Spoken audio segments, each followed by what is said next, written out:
So the second part of this talk is going to be on CAPTCHAs. In particular, I'm going to try and formally model CAPTCHA and talk about its implications after its formal model. So let's just remind ourselves of CAPTCHAs. CAPTCHA stands for Completely Automated Public Turing Tests to Tell Computers and Humans Apart. It was introduced by Wanan, Hopper, and Lansford. Wanan is actually a serious proponent of CAPTCHA even now. There's been plenty of work afterward. The simple kind of CAPTCHA that we remember is the ones that we see in web pages. There's these squiggly words, and we have to sort of decode them and then put them in the correct form. But CAPTCHAs are more general than that. Here's one, for instance, where the goal is to identify all pictures that contain houses. Even more harder problems exist because AI algorithms, even though they may be able to learn some simple things like houses, for instance, will have a very difficult time trying to figure out facial expressions, one animal from another, and so on. So for that, these are very useful in identifying the presence of a human in an algorithm. Like I was telling you about security, they came about from just a basic need because websites were sprawling significantly in the late 90s, and people started using bots to attack them. And therefore, some clever guy decided that he would come up with a CAPTCHA, and later on it was formalized by Blum in their first work. Now, the goal is then to, back then in this work, CAPTCHAs were studied as hard AI problems, which means this is a problem that we know current AI algorithms are not capable of solving. And that's where it was left at. Our question was, well, if CAPTCHAs had this hardness property, which sounds like one-way functions or some kind of hardness that we use in cryptography in our standard theoretical cryptography, what is the maximum leverage that one could get out of CAPTCHA as an assumption? What exactly is the power of this assumption? So that's a natural question that arose.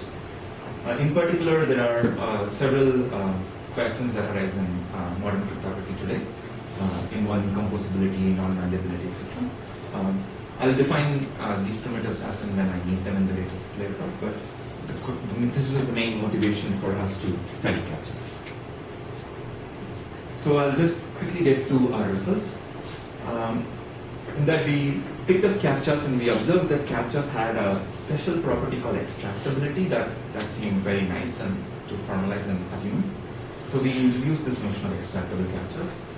From these we build a basic commitment scheme that is straight line extractable, and this allowed us to build further upon this straight line extractable commitment scheme to construct non-malleability knowledge for all of NP in constant terms, and model CAPTCHA and UC framework can make UC possible. The key reason why these primitives are interesting is because without an assumption like CAPTCHA, these primitives are known to be impossible to construct. Or like UC secure computation is impossible.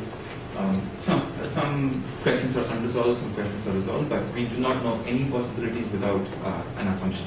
And therefore, we want to test this assumption. In this talk, I'm just going to mainly focus on our major contribution, which is to construct the notion of extractable CAPTCHA. So formalize what it means to have extraction, and then present a commitment scheme, and then present implications to UC framework. So, our work started with this previous work by Zambowski et al. In 2010, where they wanted to introduce the notion of notion that there's a human being sitting there and solving a problem in a computational protocol. Since human beings were doing things that Turing machines were not doing, Zambowski et al. Modeled these humans by using oracles. So an oracle is just a magical device that takes any problem and then spits out an answer. And in this case, we're going to assume that we have a CAPTCHA solving oracle, which takes a problem and CAPTCHA problem and produces a solution. One interesting thing to note is that ever since CAPTCHAs were present, it was assumed that the generation of a CAPTCHA is something that Turing machines were capable of. So you could automatically screw up / make some text squiggly in a manner which a computer could not go ahead and decode the answer to, which is some assumption that we make as well. So let me start with some intuition for extractable CAPTCHA. So if there's a Turing machine that's trying to solve a CAPTCHA, then it needs to somehow transmit this CAPTCHA. Let's say it asks a human being to solve 10 CAPTCHAs instead of one, and then somehow reconstructs the solution, or whatever the algorithm that it pleases. The set of queries that the machine uses to ask the human being for a solution and reconstruct should in some sense contain enough information about the CAPTCHA. So this is the basic premise or basic intuition why we believe CAPTCHAs are extractable.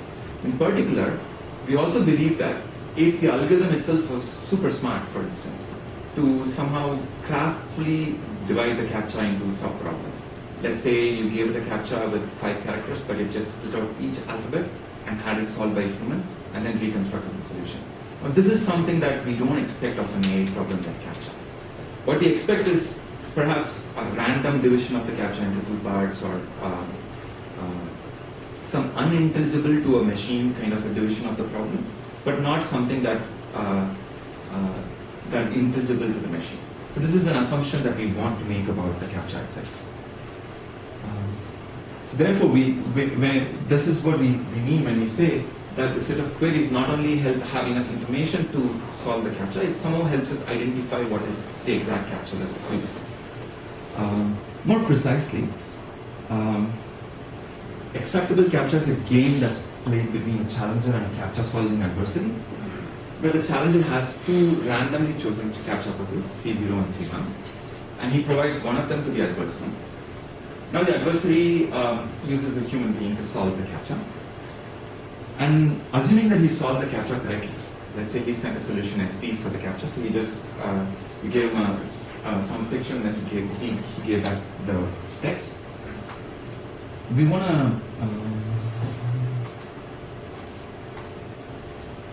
to assume that there exists an extraction algorithm which could potentially use a human being's help as well, that looks at the queries and says, hey, I can definitely identify that these queries belong to CAPTCHA C0 or to C1. In particular, if C0 and C1 are randomly chosen, there's no way in which an adversary is going to take that CAPTCHA and distill it into something so fundamental that it was universal for all CAPTCHAs of that class.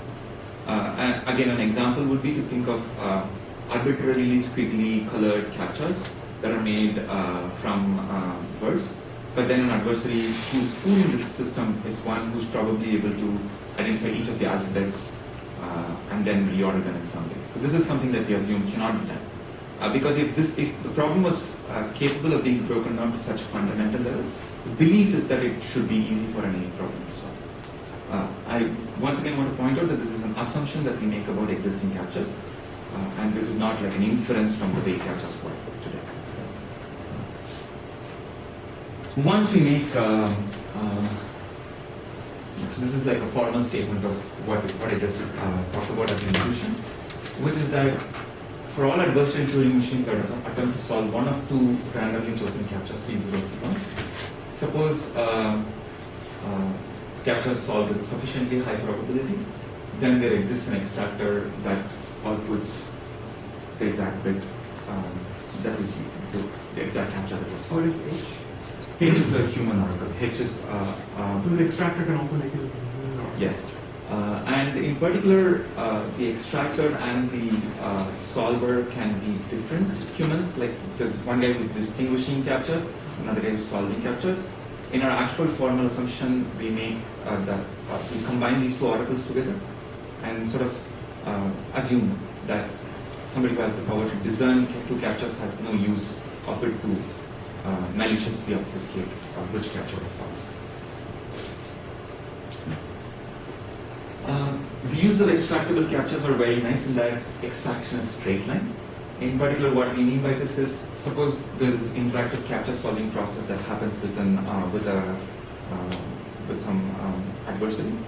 Then with just a single interaction to the adversary and just observing the queries that he makes, you'll be able to identify which CAPTCHA was received by. And there's no need to like send him messages again and so on. This could be done in a straight line. And what that allows us to do is to build what are called straight line extractable commitments. So I'm going to define that next. So a commitment scheme contains two parties, a committer and a receiver. A committer basically has a message M as input, and at the end of this protocol, what happens is that the committer, this transcript of the protocol, commits the committer to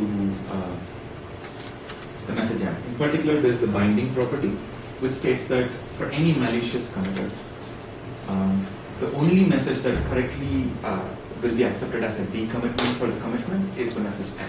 That's the part that was used during the commitment protocol. Secondly, there's hiding, that until there is a decommitment that is made, the receiver has no idea what M is. And of course, completeness is a simple criteria that says that if everybody works honestly, then things are fine. In our commitment scheme, there's going to be something slightly different in that all the algorithms used are going to be Oracle Turing machines because they get the ability to solve CAPTCHAs as well.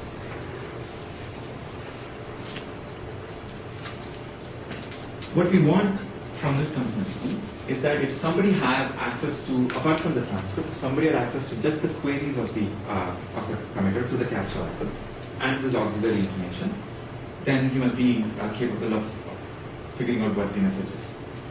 And this property is the extraction property.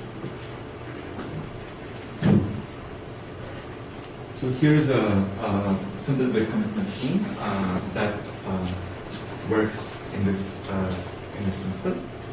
So the committer has a bit B, and the receiver generates two CAPTCHAs Z0 and Z1. And the committer basically does oblivious transfer to obtain one of the two CAPTCHAs. And then he asks human oracle for a solution for the CAPTCHA, and he comes to the solution. So this is just a basic commitment scheme. Now what has happened from this commitment scheme is that from the perspective of the receiver, he has no idea what the bit B is because oblivious transfer is a protocol where you transfer one of the two messages without knowing which one was transmitted. From the security of this commitment, he has no idea what the solution is as well. However, given the queries and just the two CAPTCHAs, we just saw previously that the assumption helped us extract what the exact message was. So this is a hiding commitment scheme, which is extractable. It's also binding because once the solution is committed in a plain manner, there's no way in which the committer can change this solution later on or reveal it in a different way. So that's essentially the entire commitment scheme. So that's just the proof that we talked about. So we can just go ahead and ask, what can we do with these commitment schemes? And it just turns out that from this simple primitive, it's possible to construct concurrent zero knowledge and concurrent non-malleable zero knowledge. Since I'm not going to go into that, I'm not going to define what they are. The next natural question that we had was about concurrent multi-party computation. So let me just briefly talk about concurrent multi-party computation. So secure computation or multi-party computation is a paradigm where a bunch of people get together and they just want to compute a function f. Each party has its own input. Everybody receives the output, but nobody, they want privacy for their inputs. Privacy is security. Concurrent secure multi-party computation just merely means that this happens while all the parties are involved in multiple protocols simultaneously. One way to understand concurrent security is universal composability. It was introduced in 2001. The sad thing about this framework is that it was going to be impossible without any assumptions apart in the plain model. Like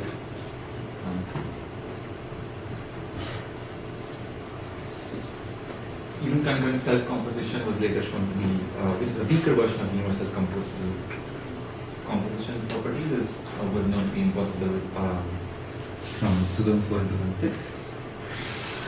There are lots of work that relax the notion of security in this field of concurrency, which makes things possible, like this paradigm achievable. But that's not our goal here. Our goal here is to exactly investigate the strength of an extra assumption. One other assumption, for instance, that is known to provide possibility for this is the CRS, or the common random string assumption, which was from some work by Christoph and Sarah. Okay. So the natural question then in this line of work is to ask, is CAPTCHA a possible or feasible setup for universal composability?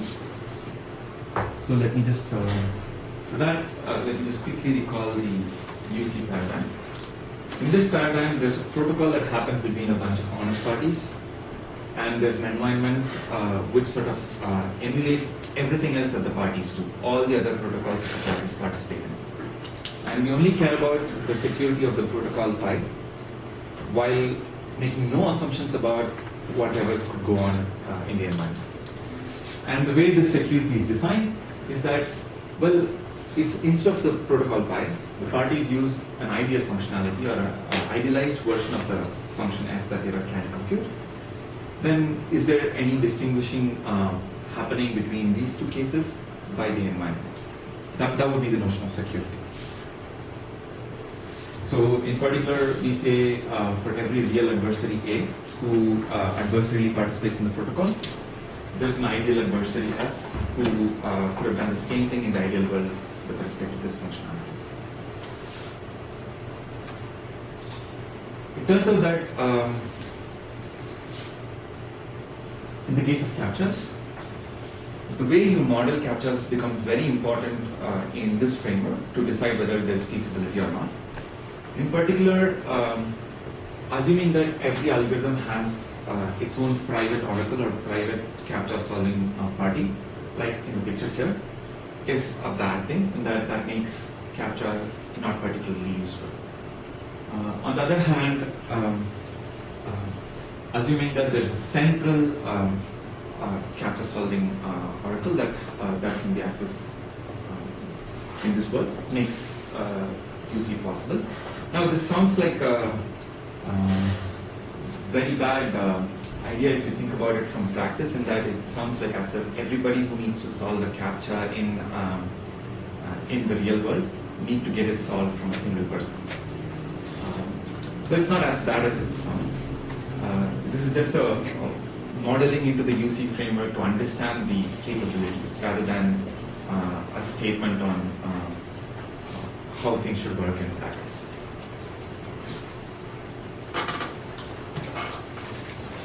Finally, I just want to say results are that we introduced this notion and then we showed how to achieve generic cryptography tasks.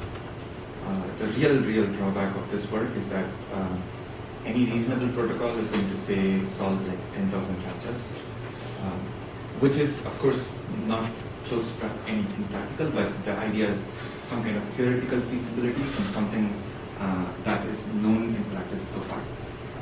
And so that's the reason why this work is interesting in that space. Finally, I just wanted to conclude with a few words that this line of work and some other future work that's going on have been in some sense an understanding of what is going on in practical security that has no proofs, for instance, and trying to bring some semblance of proof or connect it to mathematical basis. And similarly, take things that are feasible on the theoretical side, but with large constants or which have been just constructed with the intent of proving feasibility and making them practice has been the theme of my research. And this is what I intend to do as things proceed. Thank you.